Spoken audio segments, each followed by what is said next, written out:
Hello, my name is Pete Saronis, and I'm very excited today to have a conversation with two of our nation's leading, really smart individuals, Doctors Kelly Rose and Dr. Bryan Morreale from the National Energy Technology Laboratory. Having worked at the department for 8 of my 25 years, I had the opportunity to visit the National Energy Technology Laboratory and all of the amazing work it does and the culture that works at the laboratory and just the incredible influence it's had on our country, across government, and across the world. So it's super exciting to be here today. And we're going to talk about a number of things that are not just aligned with national laboratory efforts, but efforts that align to the United States Department of Energy.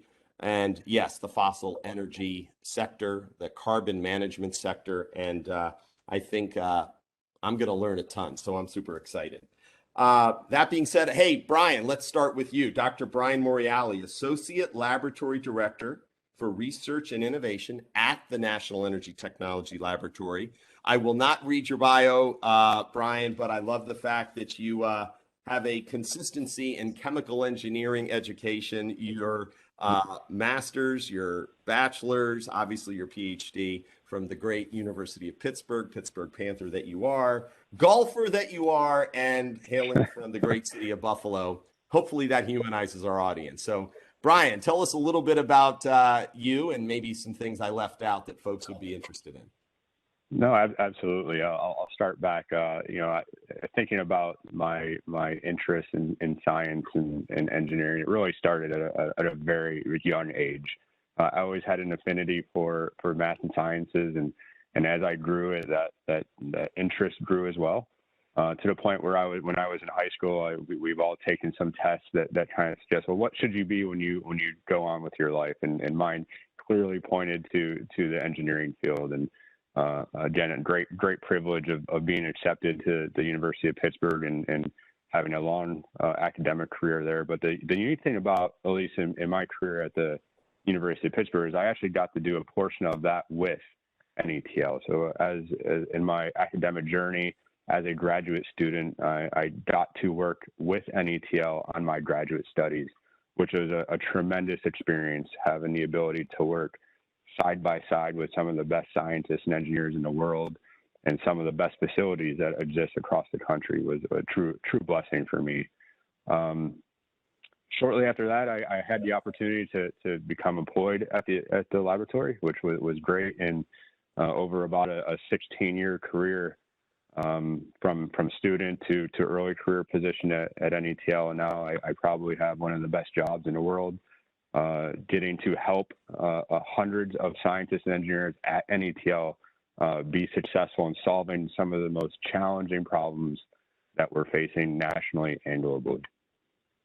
Yeah, and I think throughout this conversation, Bryan, I mean, and those listening in, you just have to research Bryan Morreale and see the journey, the fact that you've contributed to over 100 publications and presentations and Carnegie Mellon influence and roles with minerals, metals, material society, and all these institutes. So I could tell, and again, knowing you, I was honored to meet you when I came up years ago to the lab. And I remember personally the tour you took me on, and it was a moment for me when I was driving home to DC that meeting folks like yourself and most of our scientific community in the labs just truly love what you do. And from now being an employee in the federal government, as a contractor, as a student, clearly you're blessed to be doing what you love. So we'll get into some of those more technical, maybe geeky discussions that you'll translate for us. So we look forward to it. Our other guest, the awesome Kelly Rose, Dr. Kelly Rose. Wow, where do I start? This lady is so well connected inside the Beltway, and yet she's out in Albany, Oregon. An incredible human being who I've gotten to know and respect and love working with. The technical director for the NETL Science-Based AI and ML Institute, also known as SAMI. In addition to being one of the, because you always talk about your teaming, collaborative community, helped build the Energy Data Exchange, EDX, also known as, and like Bryan is a very passionate individual seeking to whenever possible, translate, collaborate, teach as a trained geologist. And Kelly, let me make sure I got this right. BS in geology from Denison University, which is in Ohio, everybody.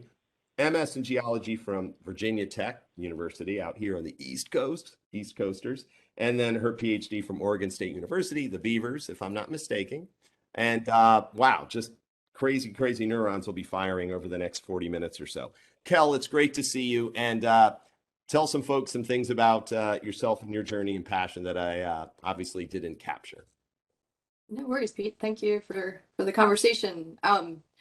Yeah, I mean the journey is always evolving. That's, I think, one of the things about being a federal scientist or engineer is it's an extension of being a curious kid. And my passions when I was younger spanned, I was very interested in natural history, geomorphology. I didn't know what that really meant at the time when my fifth grade teacher started teaching us about the glacial history of Michigan, where I grew up. But I figured out that I used to walk to school along an old glacial riverbed, which was really cool. I was like, that's fun. What does that mean? But I was also into arts and dance, music, etc. And the opportunity to aggregate those different experiences, going off to college, etc., learning more, expanding more of what you know and who you know and what other people are into, all of that is a continuing journey that we're on, but has defined where I've gotten to as a degree geologist. Geology itself is a multidisciplinary subject. You kind of have to gather bits and pieces from a lot of different disciplines and then figure out how to integrate and translate, collaborate, pull in partners.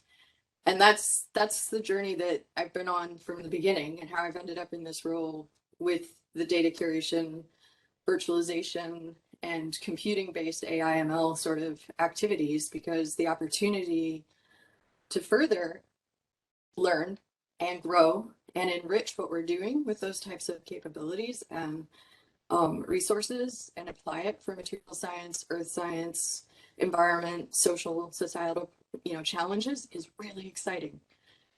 So that's kind of the path in a really tight nutshell, because I've had the opportunity to work a lot of different things in the field, in the lab, and now in the computational space, but it all aggregates, to the place I'm at now. And I'm not sure where I'll be in 10 years, but it should be interesting.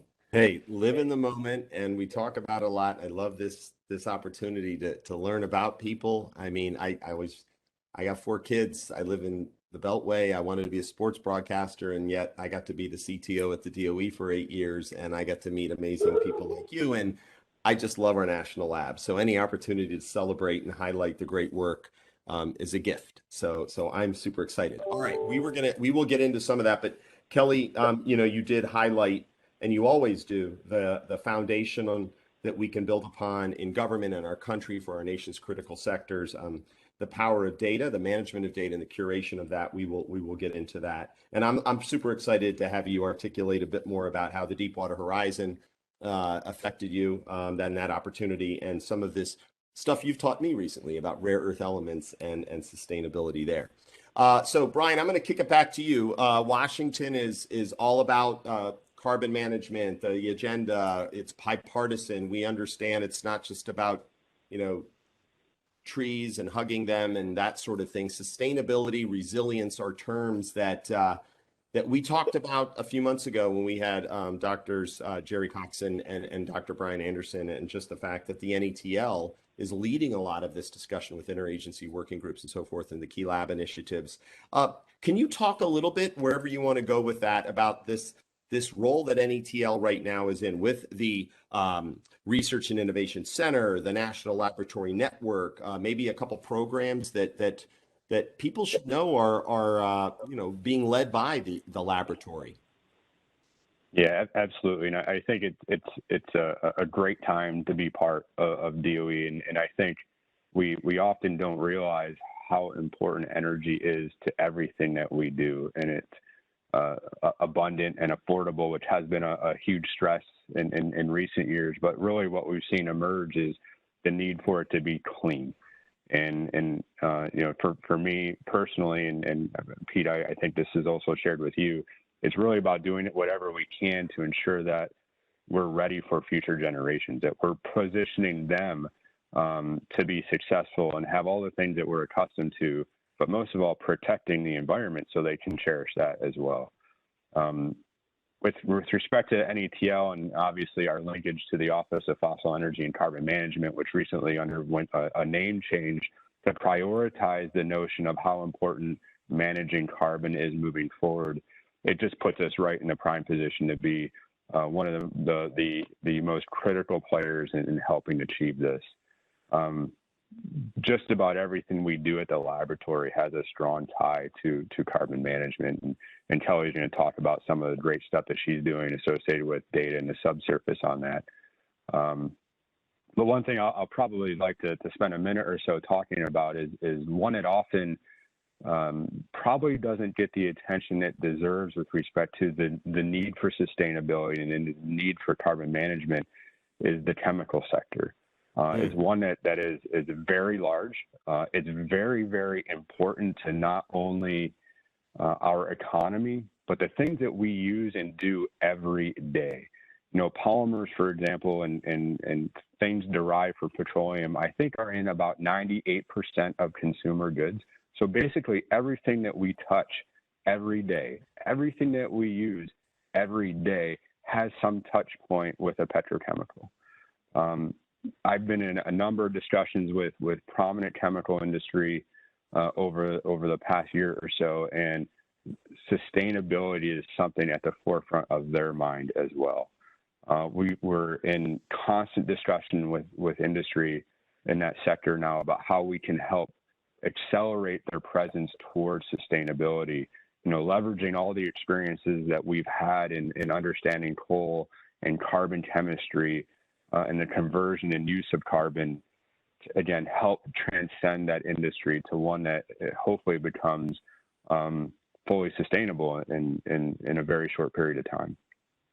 Yeah, I'm going to highlight a few things you said that I think for anybody who wants to do a little more research on this. Again, the Office of Fossil Energy and Carbon Management, which is housed in the United States Department of Energy, the fossil energy domain, the National Energy Technology Laboratory, as we know we're highlighting a bit today. There's a relationship there, but don't mistake NETL for helping out others around the world, both in the federal government and international communities. I read some really great statistics just last year from Dr. Wilcox, just 50, you know, looking to achieve goals, 50% reduction in emissions by 2030, 100% clean electricity by 2035, net zero emissions by 2050, the Justice 40 initiative, FECM, the acronym for the DOE's Fossil Energy and Carbon Management Program, awarded $265 million to solve grand problems and challenges. Some of that money, obviously, by way of the NETL. But folks, this is our R&D sector at work with folks like Bryan and Kelly, and titles aside, just passionate individuals. So I'm going to come back, Bryan, with maybe a little more deeper dive into the RIC, if that's okay, and maybe some of the priority areas. Kelly, if I may, some of the programs you work on are so diverse. I mean, I love the rare earth elements and the geology. By the way, my favorite book, as you know, growing up when I was a 3-year-old, was Peter and the Rocks. Seriously, I wasn't as smart as Kelly, and it just didn't turn anything other than a great book that I like to reference. But EDX, the technology side, Kelly, of subsurface analytics, why you built EDX. Yep. Let's inform the audience on the ever-evolving EDX platform and why it's so important. Again, folks, it is the virtual platform for public curation of the fossil energy research and development data and tool sets. It's developed and maintained by the RIC, which is an acronym we will get back to. Kelly? No worries. Yeah, I think what's really important about, you alluded to this, EDX was initiated over a decade ago now, in response to resiliency and sustainability challenges that we were facing then. This is not a new theme for the lab to be working on. It's been part of our mission space for as long as I've been there, almost 20 years. But in 2010, there was two things that coalesced at the same time. There was the unconventional drilling boom, and that was an offshoot of, knowledge and industry work that came, basically unlocked new resources in the subsurface, as you noted, and to address energy demand and supply in the nation and globally. But from an unusual source, and it was based on research from the 1970s, 80s, and 90s. And folks were coming to us here at the DOE and saying, and particularly at NETL, because it was a fossil energy resource, and they're saying, hey, do you have the data from these studies? Not just the final report, not just the journal pub, but there's really good stuff here. We want to build off of this to do this the correct way, to make, to produce this resource in a way that is environmentally prudent and sustainable. And that was hard because in the 1970s, 80s, and 90s, there weren't these data curation efforts en masse for most programs. That's really something that's really come to the fore in the last decade. At the same time, in 2010, the Deepwater Horizon oil spill offshore Gulf of Mexico happened, the world's worst oil spill to date. And it encompasses what happens in day-to-day research. There were teams that came together from across government, industry, regulation, etc., and they needed to share knowledge. They needed to share data. They needed to find the resources that they needed to understand what's going on with this well and how do we stop this thing as quickly as possible and engineer and science our way out of this challenge. And they were stymied because those resources and assets back in 2010 were much more disparate, much more difficult to put their hands on, and collaborating across multiple entities was also a huge challenge. Everyone was on their own network, their own computer, their own system. And my boss at the time came back and knew I was working on an internal data warehousing curation kind of effort for our own research purposes, and basically said, these two things are in, crescendoing up. There's a need here, bigger than just your research team, which is data driven and trying to be more systematic about a curation of our own resources and products. And that's what started us on this path towards systematic curation of DOE FECM's funded research products. Before it was even mandated, the federal government has since put out mandates that require curation of federally funded research products. And we started building this inventory and this foundation. And it's not just for the subsurface, it's material science, it's power plants, it's models, it's software, for a number of energy, environmental, and social related challenges, supply chain, techno-economic related data. It's become a foundation where people can come to and find the resources they're looking for. There's also a whole private side that allows our teams that we collaborate with outside of NETL proper, who aren't on our networks, to do so in a way that advances ongoing research projects or rapid response needs like the Deepwater Horizon spotlighted. But in day-to-day research, we need that too. We need a way to securely share. We need to be able to earn the trust of our stakeholders here domestically, but also worldwide. And we have this process and capability to bring teams together virtually. And now in this era, 10 years later, people are like, oh, well, that's what Teams is for and other tools. But this has been calibrated and developed by researchers for research and is constantly evolving to improve compliance with federal policy while also supporting the next generation of fun, geeky, as you put it, research breakthroughs that are going to help address those real big challenges that are emerging now.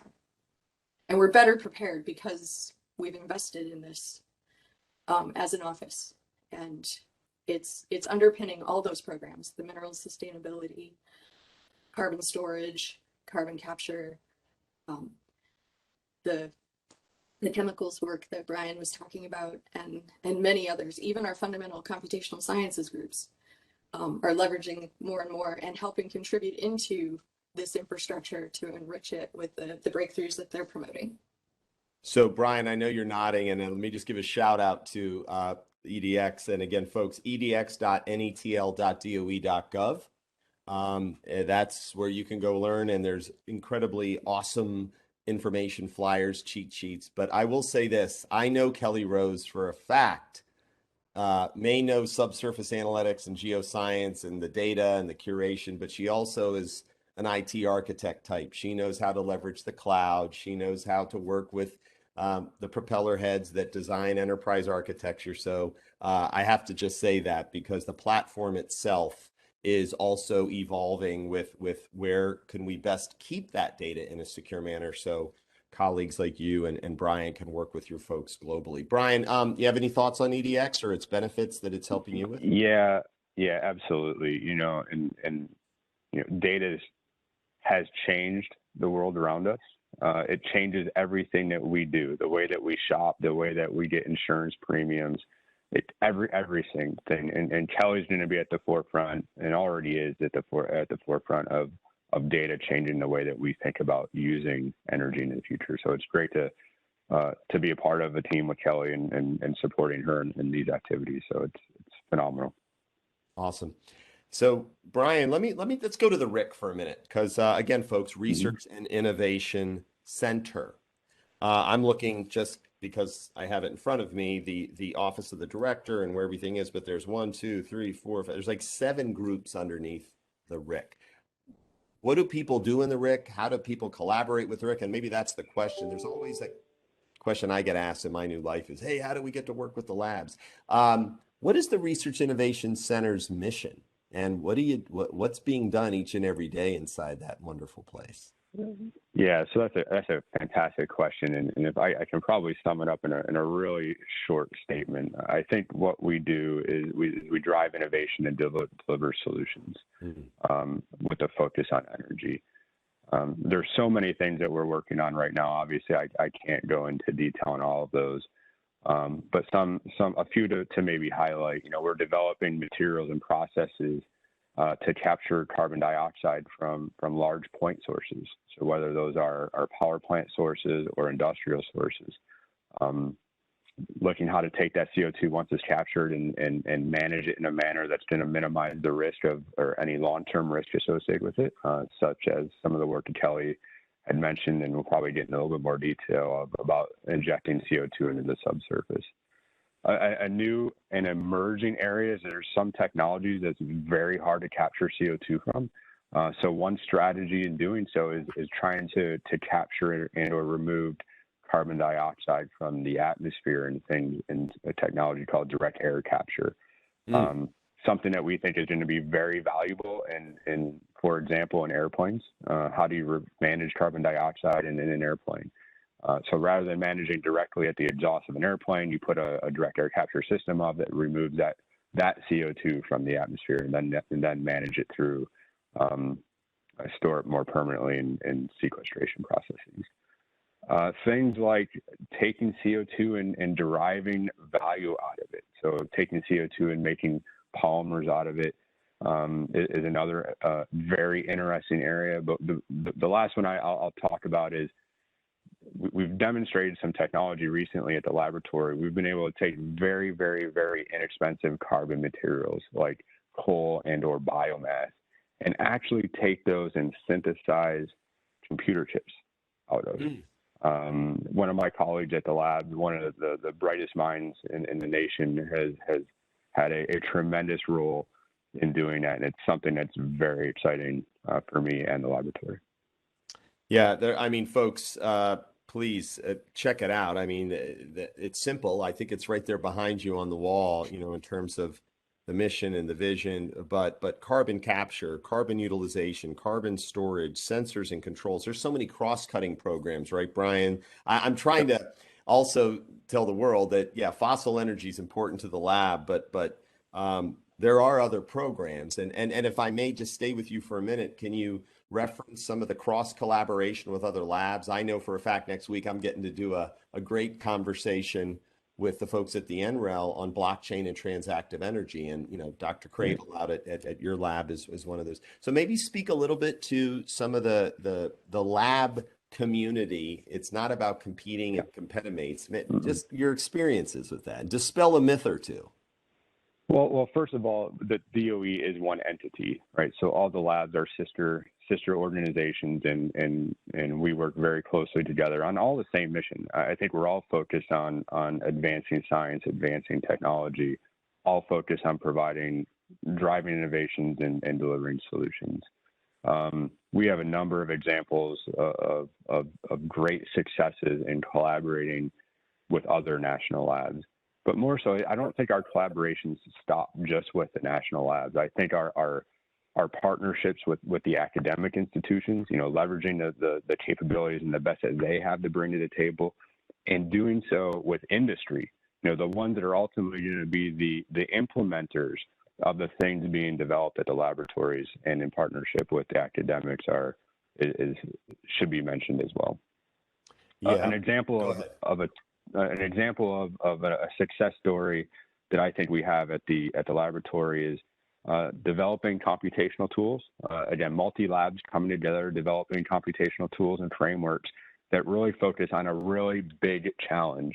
And the challenge that the specific example I'll speak of, typically with large engineering processes, it takes decades to go from concept to demonstration. We've worked, again, in a team manner with the National Lab Complex to develop computational tools that will shrink that timeline from multiple decades to multiple years. Just think about as we push forward on trying to reach these 2035 and 2050 goals that you mentioned, we can't do it the way that we used to 50 years ago. And these tools are really going to allow us to meet these type of timelines. Yeah, Kelly, I'm going to pivot over to you. And again, shout out to just expressing that. There is the feeling that they're competing with each other for dollars. Well, but that they have a reason to go after funds, and there's lots of it, especially in light of the new infrastructure bill. But you look at any project in a lab, and there's usually 3 or 4 logos that are, working together to solve these problems. And I want to say again, thank you, Bryan. Folks, the 16 critical infrastructure sectors in our country, you'll hear me talk about it a lot, critical infrastructure sectors in our country. They're the ones that are generally owned and operated by industry, to Bryan's point. The national labs, the federal government align with one of those. And these are chemical sector, dams, water and wastewater, energy, manufacturing, transportation, things we know each and every day we depend on. And when you're driving your car, as I look out here, exhaust that you don't see, these incredible people are figuring out how to capture it and reuse it. So, Bryan, I wish you could just talk for like an hour and I can take all these great notes because these are great snippets. Kelly, let's go back though, because, the IT and the data story you tell is kind of dominant whenever we're chatting, and you are wearing a hat of building environments out to do AI and ML, actionable intelligence, whatever we can. But can you talk about the SAMI mission a little bit, and maybe get into that storyline that I think is so compelling, which is this rare earth element opportunity for our country? Yeah, no worries. So SAMI, as you said at the introduction, stands for, it's an acronym, Science-Based AI/ML Institute. It was purposely named that way because there was this recognition, unlike the commercial sector, the tech sector, who has this free, almost free stream of information that they are able to gather on shopping, on your search histories, your driving records, etc., to drive the innovation and the massive amount of data that they had coming in, that they could then leverage advanced computing resources and AI/ML models, artificial intelligence, machine learning models, to derive insights, to drive the next generation of breakthroughs and, the next app on our phone, etc. In the research space, it's often harder.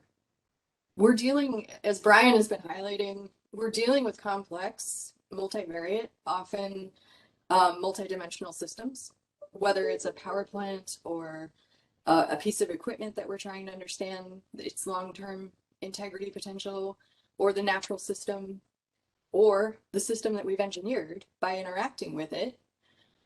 there are changes and there's resolutions and different data domains and subject matter expertise that have to come together. And that's that science-based piece of SAMI, is contextualizing and making sure that we are not just throwing away the knowledge and the expertise that is enriched across the DOE lab complex and with our colleagues at academia and other research organizations, even industry regulators, et cetera. What do we already know? What have we already learned? And how do we use that to bumper and guide implementation with artificial intelligence, machine learning capabilities, computationally, devising algorithms and models to improve predictions, fill in gaps, and do things at scales that the average person on their desktop machine can't do. We don't have the luxury most of the time of what the tech sector has with massive amounts of data. There are exceptions to that. But a lot of the time, our research projects are data constrained. And so that integration between the science-based and the AI ML has actually helped us derive some very early and very promising breakthroughs that you can read about on the SAMI website.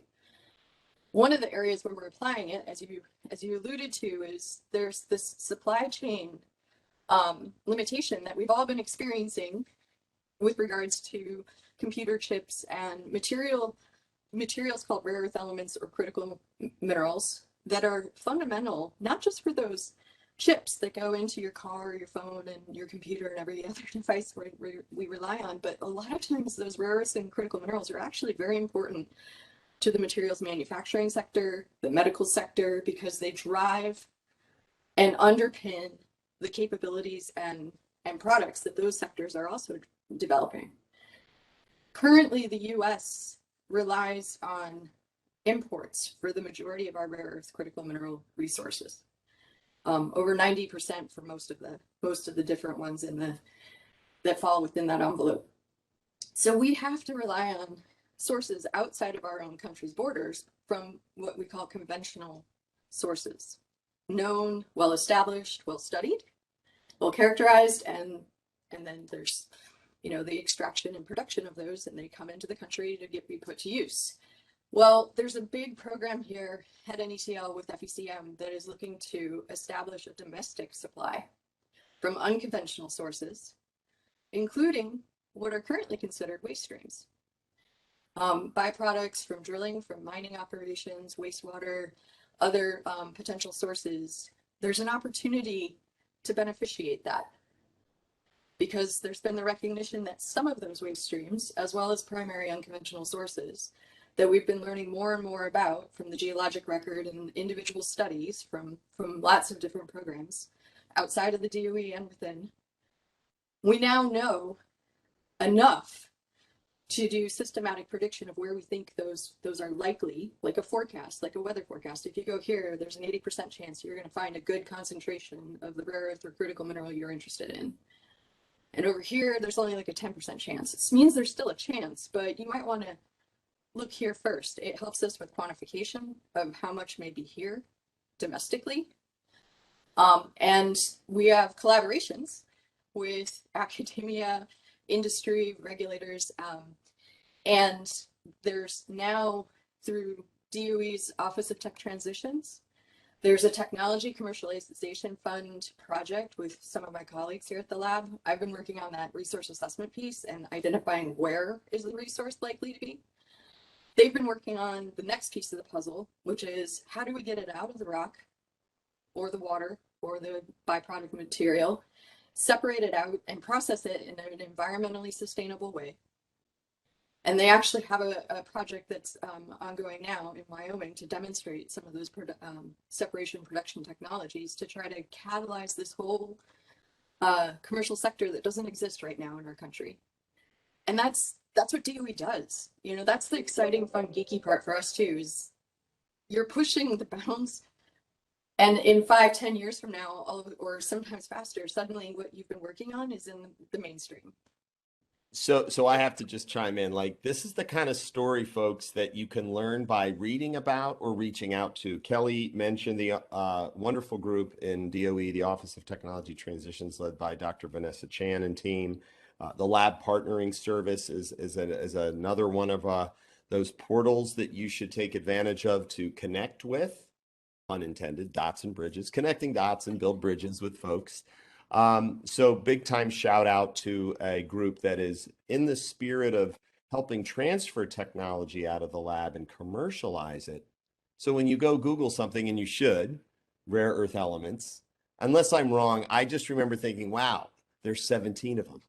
Kelly, your stories, Bryan, those stories you taught me years ago, like I get to go home and tell my kids about that or my friends. And it really is interesting. And it's not geeky. It's, oh my gosh, it's like whiskey. You get a grain, it turns into something you pay way too much money for.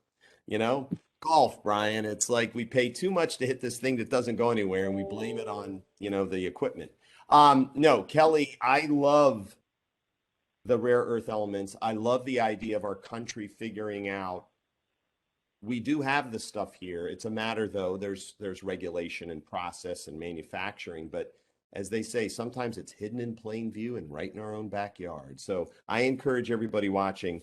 This is part of the fossil energy carbon management efforts, mineral sustainability. Again, a term, Bryan, you use. Bryan, let me come back to you, and then I want to get in a couple, maybe one or two more segments here before we hit the parting shots. But Bryan, so the NETL, the lab itself, the research, Kelly brought some of those stories, the storytelling. I get asked a lot.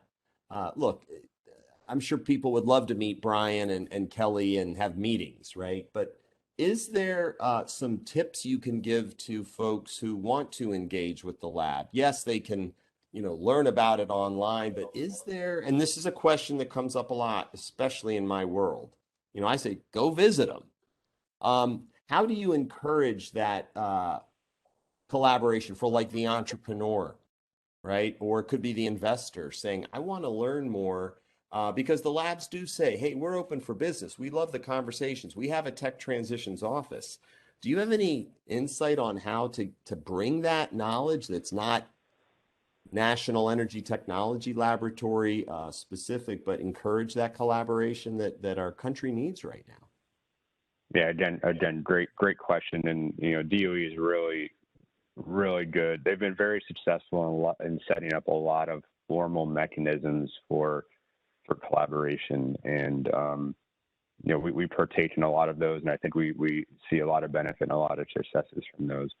But I think there's more opportunity for just informal conversations, and I think it actually goes both ways. I think we need to be more active in getting out in the community and telling people, the general public, about what we're doing in forum, and allowing technical debates to be happening.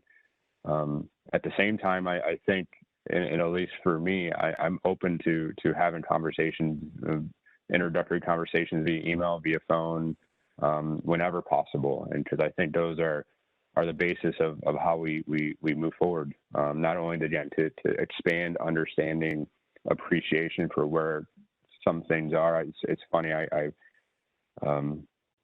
have conversations with some family members, my in-laws in particular, and there's just really not a great deal of understanding of where even electricity comes from, or where energy comes from, or why can't you just make it so it's pollution free. And it's just, I think just more conversation, more dialogue across the board needs to be had. Yeah, and Bryan, I got to say, the trip I came up, I did happen to meet the scientists who told me the whole Fukushima, the lab was called disaster, on the other side of the world, and we helped, facilitate that cleanup. And again, that's to me, Deepwater Horizon, Kelly, when in doubt, call the labs. And that's, I will say this, being in this wonderful beltway, the bubble, that there's a lot of unknown, and the labs could, I feel, not do a better job, but just truly embrace folks who want and who are curious, Kelly, to learn more. So anyone watching this, you're hearing it from an associate lab director. He's got an email, he's got a phone number. He may not be able to meet with you the minute your urgency is in flight, but he's encouraging the conversation. I love that about your statement, Bryan. Kelly, I'm going to come back to you for one more, and then we're going to finish this out. Kelly, I mentioned early on, you do have a sense of what's going on inside of DC. You're part of the Artificial Intelligence Technology Office. You work with the organization. You collaborate with the Office of Science. You know DOE, the halls and the walls of DOE. What's something that you're seeing happening around AI inside the Beltway that gets you pretty fired up, given that you run an institute or an organization out at the lab? I mean, like you said, in even your question to Bryan, it's about connecting, it's about communicating. And so what's been very exciting in just the last few years, there's this crescendo of understanding about the significant potential of artificial intelligence and or machine learning methods to tackle needs of our society and improve our sustainability and resiliency. There's also been the recognition that it needs support. So in those conversations within the department, but also beyond the department, there's a lot of really good dialogue going on about workforce development, how you take the experts that already exist and at least help them be articulate in this new language, this new domain. Relatively, it's rooted in decades back, but the opportunity now makes it so that people need to at least be articulate about artificial intelligence and machine learning opportunities. It doesn't mean everybody has to be the expert. They need help with how to partner with the tech sector, with other colleagues that have the background, and how to innovate those solutions together. They need capabilities. And with the infrastructure bill, that's where there's some really exciting things coming down the pike, because there's investments. People think about infrastructure, they think about streets and bridges, power lines, physical infrastructure. But our country, when the power goes out and the cable goes out or the cell towers go down, our technology virtual infrastructure also requires resiliency. It also requires fair and socially equitable access. And so the opportunity that we've been talking about with the AI Technology Office at headquarters, the headquarters office, OCIO, other domains, is the opportunity to actually architect infrastructure capabilities from the DOE facilities. So you don't have to just go knock on the lab doors and say, hey, can I come in and see what's going on here? But things like EDX are offering a virtual entry point to learn more, to access product. But increasingly, we're also talking about a national artificial intelligence research and development capability that will be accessible to small businesses, to the academic realm, to regulators, to states, to other stakeholders, and it becomes part of our infrastructure platform for the country. So there's a lot of things going on conversation-wise around that, about how to do it ethically, how to do it sustainably. But the opportunity to transform access to these kinds of compute resources, data, and capabilities for the nation in a more democratized way, that's exciting. Yeah, I thank you for sort of underscoring that. You know, we called this our fireside chat around tackling grand challenges facing our fossil energy future. And hey, Pittsburgh felt it recently, Bryan, a bridge, the collapse, the critical infrastructure when, that's dependent upon soil and cement and things. And look, folks, just be thankful we have folks like, Bryan and Kelly and the entire team of our national lab up there in Pittsburgh, West Virginia and Albany, doing what they got to do to fortify the very roads, planes, trains, and automobiles that and water that we drink each and every day. So lots of love for you too, for what it's worth. Okay, my favorite part is finishing it out, not because I want it to, but to kind of leave a parting shot with the audience. Bryan, you've had a little bit of time to think about it and delaying it a little just in case you want to crystallize it. No. Leave something with the audience, anything that you hope they took away, and encourage them to stay as educated and informed about the wonderful place that the NETL is. Yeah, absolutely. If you have a love for science and engineering and math, please consider STEM opportunities. Whether you're young or a little bit older, I think it's never too late to be engaged in STEM. If you want to make change for national and global benefit, consider working and or engaging with DOE. If you want to work with some of the brightest minds and best facilities in the world on driving innovation and delivering solutions in energy, please come talk to NETL or consider even working with or at NETL in the future. So, well said, Bryan. Kelly, floor's yours. Parting shot. Yeah, I mean, so science and engineering, which is at the core of DOE's mission space, is about continuing to improve our state of knowledge, innovating new solutions, like Bryan said earlier. We don't have all the answers yet, but we have the opportunity to continue to learn and grow, evolve, and innovate solutions. And I can remember back, when I was a grad student at Virginia Tech, sitting in seminar and thinking I was the dumbest person in the room. And I could have been. It's hard to quantify that, but I felt that way. I just sat there and I had all these questions I wanted to ask speakers, and I was afraid to do it. And that's okay. What I've learned as I've aged, and what I tell the early career, mid-career folks that I'm engaged with, collaborating with, is it's important to own those doubts, but also own what you're strong at. If you can identify your strengths and your passions, what really sparks your interest, and combine that with creativity and curiosity, then you will continue to grow. And collaborating with people to mitigate anything that you're not particularly strong at is just another way and opportunity that the DOE labs bring together these teams, bring together innovators to find those next generation breakthroughs. No one knows everything. Science and engineering doesn't have all the answers right now. So there's this opportunity individually, but also collectively for the nation to work on these problems, and that's exciting.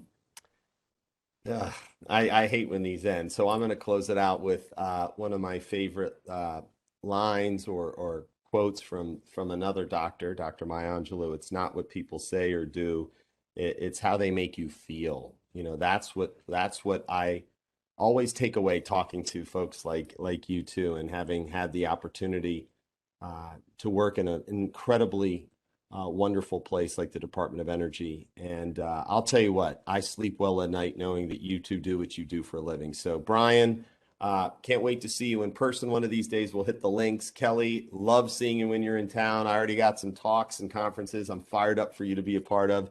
Thank you both. Thank you for your time, and for all the folks that helped pull this together, Katie and Anthony and Matt and everyone else, and just for taking time out of your day. So good seeing you, and we'll talk again soon. Thank you. Thanks everyone.